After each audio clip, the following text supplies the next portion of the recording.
ഒരു ഹദീസിൽ നമുക്ക് കാണാം, റസൂലുള്ളാഹി സ്വല്ലല്ലാഹു അലൈഹി വസല്ലം പറഞ്ഞു, ذاق طعم الإيمان من رضي بالله ربا وبالإسلام دينا وبمحمد صلى الله عليه وسلم رسولا. ഈമാനിന്റെ മാധുര്യം ആസ്വദിച്ചിരിക്കുന്നു, ഈമാനിന്റെ മാധുര്യം ആസ്വദിച്ചിരിക്കുന്നു. ആരാണോ അല്ലാഹു സുബ്ഹാനഹു വ തആല റബ്ബായി തൃപ്തിപ്പെടുന്നത്, മൻ റളിയ ബില്ലാഹി റബ്ബ, ആരാണോ അല്ലാഹുവിനെ റബ്ബായി തൃപ്തിപ്പെടുന്നത് അവൻ ഈമാനിന്റെ മാധുര്യം ആസ്വദിച്ചിരിക്കുന്നു. അതുപോലെ തന്നെ വബിൽ ഇസ്ലാമി ദീന, ഇസ്ലാമിനെ ദീനായി കൊണ്ട് തൃപ്തിപ്പെടുന്നത്, വബി മുഹമ്മദിൻ റസൂല, മുഹമ്മദ് നബി സല്ലല്ലാഹു അലൈഹി വസല്ലമയെ റസൂലായി കൊണ്ട് തൃപ്തിപ്പെടുന്നത്. ഇവിടെ ഈ ഹദീസ് നാം വളരെ ആഴത്തിൽ ചിന്തിക്കേണ്ട ഒരു ഹദീസാണ്.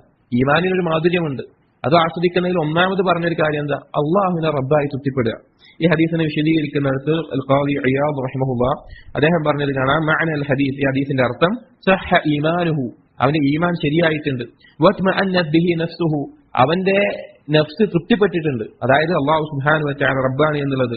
വഖാമറ ബാതിനഹു ലിഅന്ന റിവാഹ ബിൽ മദ്കൂറാതി ദലീലുൻ ലിസുബൂതി മഅരിഫതി, ഈ കാര്യങ്ങൾ തൃപ്തിപ്പെടുക എന്നുള്ളത് അള്ളാഹുവിനെ മനസ്സിലായി എന്നുള്ളതിലെ തെളിവാണ്. അള്ളാഹുവിനെ ഒരുത്തന് മനസ്സിലായെങ്കിൽ മാത്രമാണ് അള്ളാഹു സുബ്ഹാനഹു വ തആലയെ അവന് പൂർണ്ണമായി തൃപ്തിപ്പെടാൻ സാധിക്കുള്ളൂ. ലിഅന്ന മൻ റളിയ അംറൻ സഹുല അലൈഹി ഫകദൽ മുഅ്മിനു ഇദാ ദഖല ഖൽബഹു അൽ ഈമാൻ സഹുല അലൈഹി തഅത്തുല്ലാഹി തആല വലദ്ദത് ലഹു വല്ലാഹു അലം. അദ്ദേഹം പറയുകയാണ്, ഒരുത്തൻ അവനുണ്ടാകുന്ന ഒരു വിഷയത്തിൽ തൃപ്തിപ്പെട്ട് കഴിഞ്ഞാൽ അവനത് എളുപ്പമായി മാറും. അവനെന്താണോ അള്ളാഹുവിന്റെ തീരുമാനം ഉണ്ടാകുന്നത് അത് തൃപ്തിപ്പെട്ടാൽ അവനത് എളുപ്പമായി മാറും. അതുപോലെ തന്നെ ഒരു മുഅ്മിനിന്റെ ഖൽബിലേക്ക് ഈമാൻ കയറിയാൽ അള്ളാഹുവിനെ അനുസരിക്കുക എന്നുള്ളത് അവന് വലിയ ബുദ്ധിമുട്ടുണ്ടാവില്ല. അള്ളാഹുവിനെ അനുസരിക്കൽ അവനൊരു ബുദ്ധിമുട്ടുണ്ടാവുകയില്ല. എപ്പോഴാണ് നമുക്ക് നിസ്കാരമൊക്കെ ബുദ്ധിമുട്ടായി തോന്നുന്നത് അറിയോ?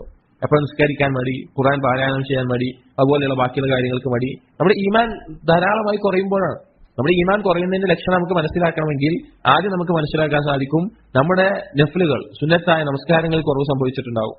ഖുർആൻ പാരായണത്തിന് നമുക്ക് താല്പര്യമില്ലാത്ത അവസ്ഥ വരും, അതിലുള്ള ആസ്വാദനം നമുക്ക് കുറയും.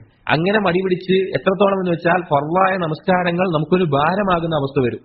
ഇതെല്ലാം നമ്മുടെ ഈമാനിന്റെ വളരെ വലിയ കുറവിനെ സൂചിപ്പിക്കുകയാണ്. അപ്പൊ അള്ളാഹുവിനെ റബ്ബായി തൃപ്തിപ്പെട്ട് ഈമാൻ ഉറച്ച ഒരുത്തനെ സംബന്ധിച്ചിടത്തോളം അവൻ അള്ളാഹുവിനെ അനുസരിക്കുക എന്നുള്ളത് അവന് എളുപ്പമാണ്. അതിന്റെ മാധുര്യം അവൻ ആസ്വദിക്കുകയും ചെയ്യും. അള്ളാഹു സുബ്ഹാനഹു വ തആല അനുസരിക്കുന്നതിനുള്ള മാധുര്യം അവന് ആസ്വദിക്കുകയും ചെയ്യും.